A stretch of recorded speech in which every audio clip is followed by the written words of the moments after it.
Now if you've looked at my videos in the past, or perhaps looked at my Instagram feed, you know that I'm a wheelwright. I make carriage wheels, and that's my full-time job.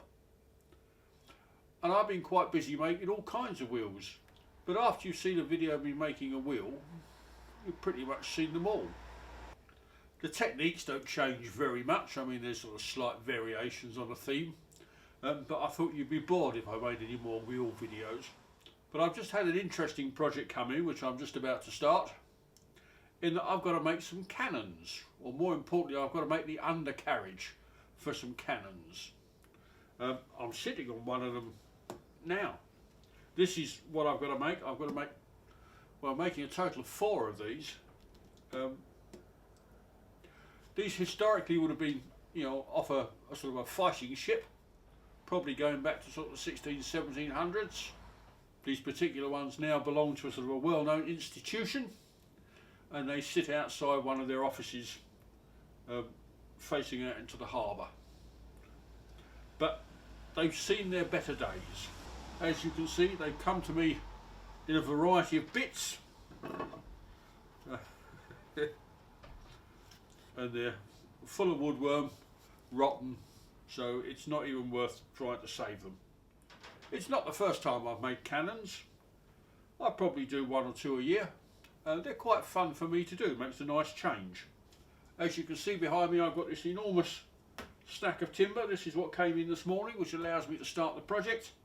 This is all ash. I could have used oak.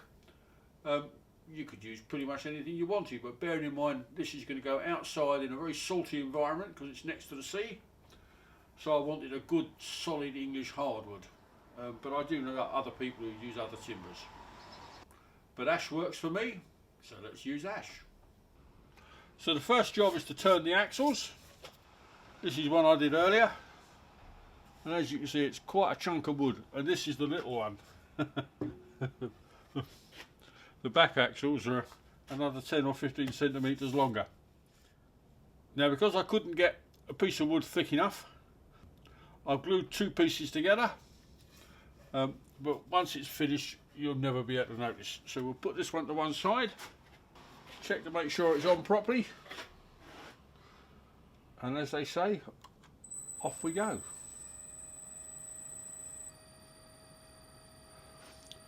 I go at this really slowly. It may look like it's going fast, but it's not.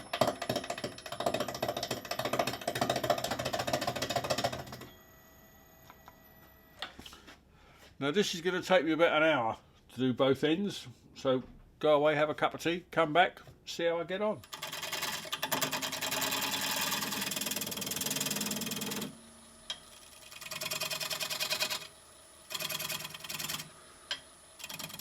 I have to say, once I got past drilling the hole in the centre, which was a bit of a so-and-so to do, this is probably the easiest wheel I've ever made. It's taken about 10 minutes. Yeah, I quite like that. I'll do more like this. But once that's had an oil, bit more sandpaper and an oil finish, that's going to look really, really nice. So that'll keep for many, many years. I just need to make another 7. So now for the first time you can start to see the size of what it is we're building. This ends the front, this ends the back. Obviously these are the sides.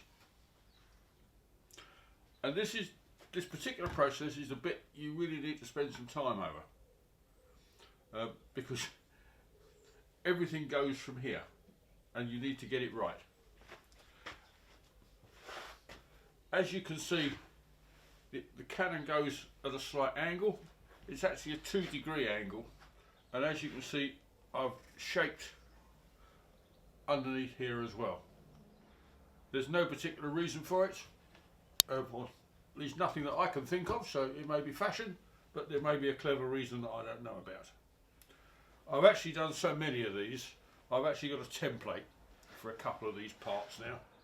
I mean, who'd have thought I'd be making cannons, and who'd have thought I've got templates for making cannons. So having now got it laid out and marked it all out, the next job is I need to cut I suppose you would call it a mortise and tenon joint really, but I mean I just need to cut an indent there, front and back, so that this sits down on top of it. It makes the whole thing a little bit stronger. You probably don't need to do it, but the very first one I saw had it done, and I've done it that way ever since. So I shall get that done, and then I can start to build the cannon up. Now, as I said earlier, I've made a few of these now, and despite the fact they all look the same, they all come with sort of little challenges specific to that particular cannon. Now, I'm just about to sort of glue up the side, and as you can see it's made up of 5 steps. And if this was straightforward, I would just glue the whole lot together in those 5 steps and away we go. But bearing in mind, the barrel that goes in this is about 200 years old. And so you can never guarantee that everything is as it came from the manufacturers. And the way that they actually sit in, we'll call this a cradle for the want of a better term, is there's a blooming great big pin that goes through here, somewhere about here. And this pin goes through here, comes through the other, goes through the bottom of the cannon, there's a special hole there, comes out the other side, and that's what the cannon sits and tilts on. And when that came from the manufacturer 200 years ago, fine and dandy. But in this particular instance, the pin that's in the barrel at the moment is all rusted in and they can't get it out. So there's no way that we can sort of hold the barrel in place, then slide the pin in, because the pin won't. So what I've got to do is to cut the hole sort of around there, but have this arranged in such a way that this bit can lift off. We can put the barrel with the pin in, put that back on, and then fasten it down. And we have to fasten this bit down because this is all going into a museum out in the open, and you can bet your life that kids are going to climb all over it. So if we don't have this all bolted together, then that's bad news. But I've got to do it in such a way that nobody can see the bolts. They're going to be hidden. So what we should be doing is I'll glue this bit up first, then we get to that bit, and then I'm going to put a bolt through there and through there, or somewhere around there, that'll come out through the top here, and then this bit glues on top, so the bolts themselves are actually hidden inside the woodwork. The only place you'll be able to see them is underneath here, and it's a very strange person that's going to be looking underneath there. Now before I glue these up, one of the things I've started to do, which I think makes quite a considerable difference, is I just take a bead off the edges there, and if you do it now while it's all in bits, it's nice and easy.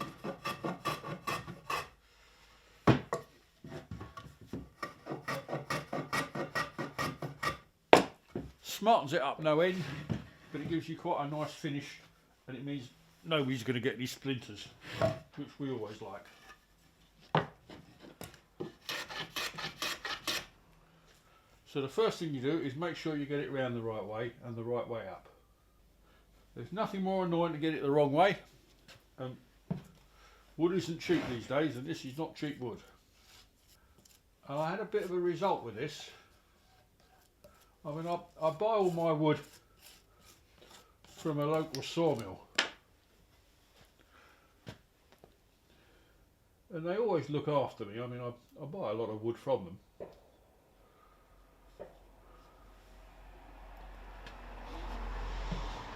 But not only is this some lovely bits of wood, but it comes from a local estate.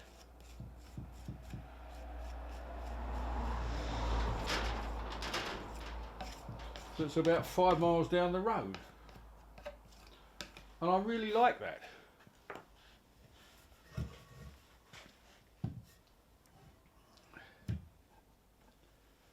Because I mean, I know people get excited about food miles, but I like to think that I can get the wood local as well.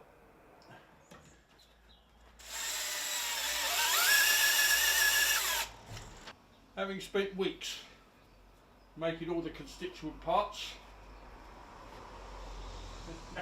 Now we get to put it together, which I suspect is the hard bit. And you get halfway down, and the first thing you forget when you're putting in really, really long coach screws like this is they need some lubrication. So I'm using linseed oil. Does the job a treat. Doesn't damage the wood.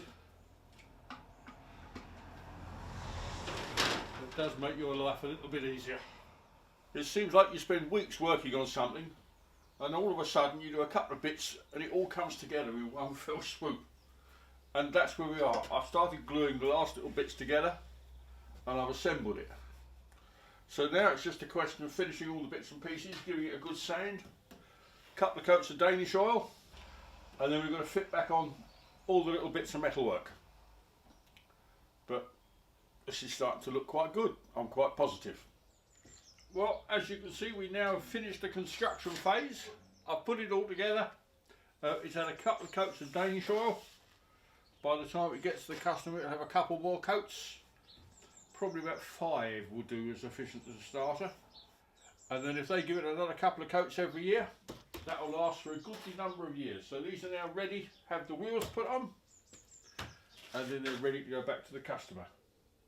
You may remember that these have been built specially so they split along this line here, so we can lift this section out, put the cannon in, push it back, and it all tightens up with a couple of bolts hidden away underneath.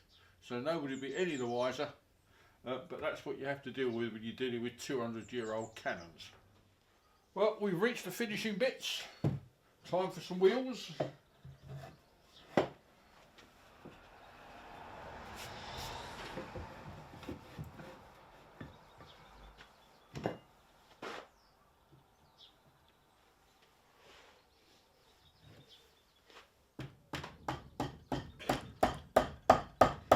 I made a pile of these pins.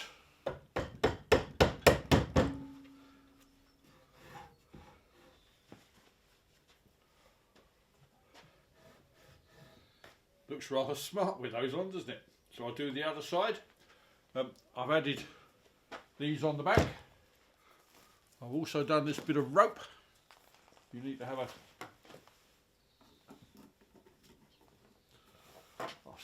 I've spliced an eye at one end.